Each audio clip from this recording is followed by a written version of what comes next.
Tapi dalil itu adalah suatu syarat mutlak kewenangan Allah dalam menyampaikan, bernama kalam. Dalil tidak akan terputus setelah Al-Quran menutup dengan 6.666. Kalam tetap akan berjalan laksana segumpal air laut itu. Setitiknya adalah Alkitab, sisanya kalam yang tidak terputus, itulah wahyu. Tapi bagaimana yang dikatakan kalam yang berkodrat wahyu tadi? Tentu kita harus memenuhi syarat-syarat wahyu tersebut. Pertama, kita harus melihat kodratnya dulu yang berbicara itu. Apakah sudah syarat berwahyu? Apa yang dikatakan syarat berwahyu? Seseorang itu sudah bisa menjaga kesucian ayat di saat keluar dari kolbinya ke suaranya, tidak menyentuh jasadnya. Ini dia harus punya kemampuan itu. Maka dikatakan itu ayat suci. Tapi kalau dia menghamburkan, memuntahkan, derajat ayat itu juga muntah. Tetapi kalau dia tidak memahami dari mana keluarnya kauni menjadi mutakallimun menjadi kalam, tidak bersentuhan dengan apapun, berarti dia sudah berkodrat wahyu. Itu yang pertama. Yang kedua, kodrat wahyu adalah wujud wahyu itu sendiri, yaitu yang menyampaikan. Apa yang dikatakan kodrat wahyu adalah tabaraka Allah. Apa yang dikatakan tabaraka Allah? Menyampaikan amanah. Tuhan menyampaikan amanah. Tabaraka Allah. Tuhan adalah Allah dalam sebutan asma. Sudah kata Allah itu yang berbicara. Tabaraka Allah menyampaikan. Allah menyampaikan amanah. Bagaimana yang dikatakan Allah menyampaikan amanah? Bermimbarnya Muhammad pada Adam, berkalam Allah pada nyawa. Ini yang dikatakan wujudullah, sebuah wujud bagi Allah. Apakah kita sudah bisa seperti itu? Apakah kita sudah menjadi wujudnya Allah dan bisa memperjalankan kodrat dan martabat tadi, tidak tersentuh dan bersentuhan suara wahyu itu kepada kodrat wahyu? Ini maka dikatakan Al-Quranil Karim tadi. Al-Quran, an itu diri. Yang membaca diri, yang menyampaikan adalah diri. An'am.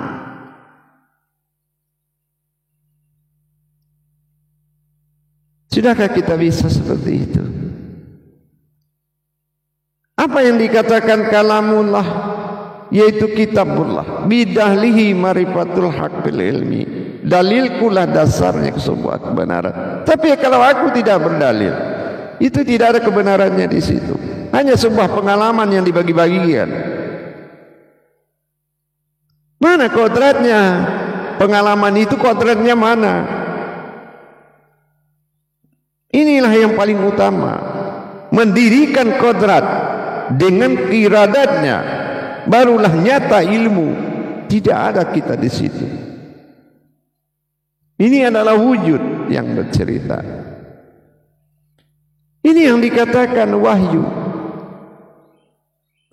Kadangkala kita melihat, mengumpamakan ketuhanan itu dengan ciptaan-ciptaan, itu bukan suatu teguran, itu bukan suatu ajakan untuk mencari popularitas nama, populer kita umpamakan Kita bawa kaji itu dalam ketuhanan, dalam perumpamaan yang tidak pantas bercerita tentang Tuhan. Ini hati-hati, sudah menggali lubang untuk masuk sendiri. Kita lihat percontohan sekarang. Semakin banyaknya pendakwah, semakin banyaknya musibah dan permasalahan. Kenapa? Syarat hakikatnya tidak terpenuhi. Karena bagaimana menjadi popularitas, terkenal, tetapi dia tidak memperkenalkan Allah melalui kesempatan yang diberikan. Justru dia malah mempersekenakan kitab, sementara Tuhan sendiri tidak menjadi wujud yang nyata.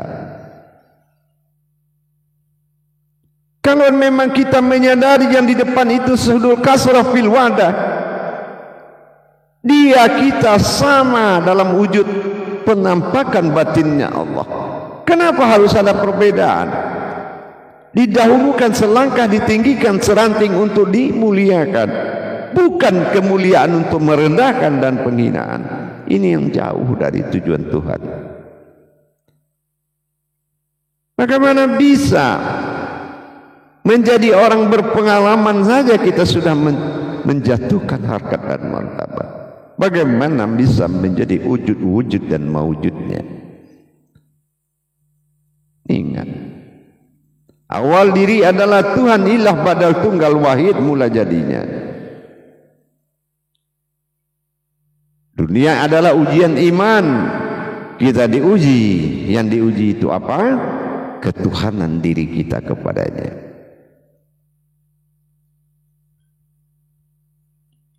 Ini wahyu,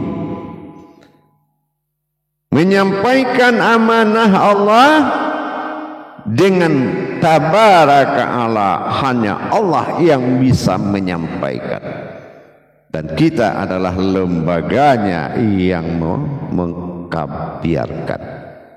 Kita adalah lembaganya mensiarkan, tapi kodratnya adalah Allah Ta'ala. Makanya Jumat adat khutbah menggantikan 2 rakaat salat. Itulah wahyu. Jadi jangan kita mengkaji yang menimbulkan fitnah, mengkaji yang membesarkan melebihi Tuhan, mengkaji memuliakan yang lain melebihi Allah. Kaji saja dirimu, siapa dirimu, sampai sempurna adanya kepada Tuhanmu. Maka kamu akan sampaikan kebenaran itu kepada sesama. Bertuhan saja kita belum nyata pada diri. Pantangan-pantangan, peraturan-peraturan fikih bermunculan. Kalau tingkat Rasul bisa tanpa baca Al-Quran dia terima 30 juz. Kalau tingkat Rasul. Kalau tingkat Bani itu tidak bisa melaksanakan seperti itu. Harus didirikan terutama tauhid itu. Harus benar-benar didirikan tauhid diri kita kepada Allah. Jangan berlomba-lomba banyak kitab, berlomba-lomba banyak imam, sementara kamu adalah kitabnya Allah, sementara dirimu adalah imam kepada Allah.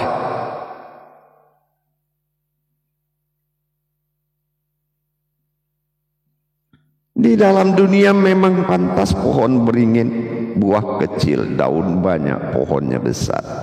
Tapi di jalan Allah tidak boleh. Di jalan Allah semuanya harus seimbang. Jangan membesarkan pohon melebihi buahnya yang kecil. Semua harusnya seimbang. Bahkan lihat semangka buahnya besar, pohonnya kecil. Itu adalah pelajaran, itu kalamnya Allah. Diberikan hak, diberikan kesempatan. Tetapi terjadilah adab-adab jahiliyah yang terjadi pada masa-masa sebelum zaman Nabi. saling hujat, saling hajat. Kalaulah kita tahu siapa kita yang sebenarnya, kita adalah orang yang malu kepada diri sendiri. Kalau kita tahu siapa kita sebenarnya, siapa diri ini sebenarnya, kita adalah orang yang malu kepada diri kita sendiri. Tapi kalau kita sudah mengambil martabat makhluk di dunia ini, martabat makhluk di muka alam ini, tidak ada lagi nilai-nilai ketuhanan. Kerohanianmu sudah lebih mengkerucut dan kejiwaan manusiawimu membesar melebihi rohanimu. Hidupnya tidak terkendali. Meminta dimuliakan oleh umat, tetapi Allah tidak memuliakanmu. Akhirnya Allah memberikan kehinaan, karena menurutmu Allah bukan di atas dan di bawah. Ingat itu. Allah itu dalam prasangkamu. Kalau kamu salah, maka salah itu lebih besar lagi, yang akan membawamu ke alam nista dan kesalahan. Tapi kalau kebenaran itu lebih besar, maka besarnya itu kebenaran itu akan membawamu lebih besar lagi. Ingat, jangan mengajukan persyaratan untuk bertuhan kepada Allah. Ikhlaskan. Kenapa? Karena semuanya ada pada dirimu sendiri. Pastikan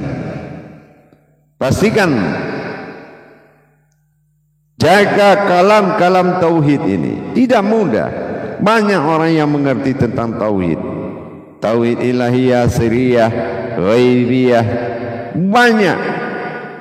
Tapi dikala menyampaikan, kelihatan suaranya itu tidak datang dari azalinya Allah, tapi datang dari pengalaman yang banyak. Kedengaran dan terasa suaranya itu tidak berbuatan lahutnya Allah, tapi terlihat dari sering dan ketekunan membaca.